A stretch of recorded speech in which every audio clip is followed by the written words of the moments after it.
Hello guys, മഹാലക്ഷ്മിയിലെ ഒരു വൻ പൊട്ടിത്തെറി നമ്മൾ കഴിഞ്ഞ എപ്പിസോഡിൽ കണ്ടു കാണും. നമ്മുടെ കരുണയ്ക്കരികിലേക്ക് നമ്മുടെ ഉണ്ണി വരുന്നുണ്ട് അല്ലെ പ്രേക്ഷകർ. ഉണ്ണി വരുമ്പോൾ ഒപ്പം നമ്മുടെ കരുണ കലി അടങ്ങാതെ നമ്മുടെ ഉണ്ണിക്കരികിലേക്ക് പോകുന്നുണ്ട്. എന്നിട്ട് പറയുന്നുണ്ട്, നിങ്ങൾ എന്നിനി കണ്ണനേക്കാൾ വലിയൊരു മുതലാളിയായാലും പൈസക്കാരനാകും അന്നേ ഞാനിനി നിങ്ങൾക്ക് മുന്നിൽ വരികയുള്ളൂ. അത്രയും നാളും എൻ്റെ ഈ താലിയും ഉണ്ടാവില്ല, ഈ കുഞ്ഞിനെ ഞാൻ ഇല്ലാതാക്കും എന്നൊക്കെ പറഞ്ഞ് നമ്മുടെ കരുണ നമ്മുടെ ഉണ്ണിയുടെ കർണത്തിട്ടടിക്കാൻ പോകുന്നു എന്ന വിധത്തിലാട്ടോ ഈ സംസാരമൊക്കെ സംസാരിക്കുന്നത്. ലാസ്റ്റ് നമ്മുടെ ഉണ്ണി ആട്ടിപ്പായിച്ച് വിടുന്നുണ്ട്. എൻ്റെ മുന്നിൽ എന്ന് പറഞ്ഞിപ്പോ ഇനി ഭർത്താവായിട്ട് എനിക്ക് നിങ്ങളെ വേണ്ട എന്നൊക്കെ പറഞ്ഞിട്ട് ഭയങ്കര സീനാട്ടോ നമ്മുടെ കരുണ അവിടെ കാട്ടിക്കൂട്ടുന്നത്.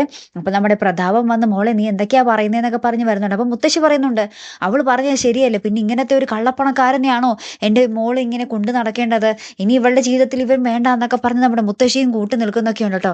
അപ്പൊ ഏറ്റവും ഒടുവിൽ നമ്മുടെ കരുണയാണെങ്കിലും നമ്മുടെ ഉണ്ണിയുടെ കാരണത്തിൽ ഇങ്ങനെ അട്ടിക്കാനൊക്കെ പോകുന്നുണ്ടേ. ലാസ്റ്റ് നമ്മുടെ ഉണ്ണി അവിടെ നിന്നും ഇങ്ങനെ ഇറങ്ങി പോകുന്ന ഒരു രംഗങ്ങൾ തന്നെയാണ്. അപ്പൊ ഇനി എന്തായിരിക്കും ഇവരുടെ ഒരു ബന്ധം, ഇനി തുടർന്ന് പോകുമോ ഇല്ലയോ എന്നുള്ളതാണ് ഇനി അടുത്തൊരു വലിയൊരു ചോദ്യം അല്ലെ. ഇവരുടെ ബന്ധത്തിലെങ്ങാനും ഒരു വിള്ളൽ വീഴുകയാണെങ്കിൽ പിന്നെ ശത്രുത നമ്മുടെ കണ്ണനും മഹാലക്ഷ്മിക്കും 10,000 ഇരട്ടിയോ ആകും അല്ലെ. നമ്മുടെ പ്രതാപൻ വെറുതെ ഇരിക്കത്തില്ല, സ്വന്തം മകളുടെ ജീവിതം നശിപ്പിച്ച മഹാലക്ഷ്മിയെയും കണ്ണനെയും വെറുതെ വെച്ചേക്കില്ല. കണ്ണൻ മനഃപൂർവ്വം നമ്മുടെ ഉണ്ണിയെ കുരുക്കിയതായിട്ടാണ് ഇവരുടെയൊക്കെ സംസാരവും. ഇപ്പൊ എന്തായാലും നമുക്ക് കാത്തിരുന്ന് തന്നെ കാണാട്ടോ. ഒരു ഭയങ്കര ഒരു പൊട്ടിത്തെറി യുദ്ധം തന്നെയാണ് നമുക്ക് കാണുവാൻ സാധിക്കാൻ പോകുന്നത് കേട്ടോ. കാത്തിരുന്ന് തന്നെ കാണാൻ. അടുത്തൊരു വീഡിയോയുമായി വരുന്നത് വരയ്ക്കും ഗുഡ് ബൈ.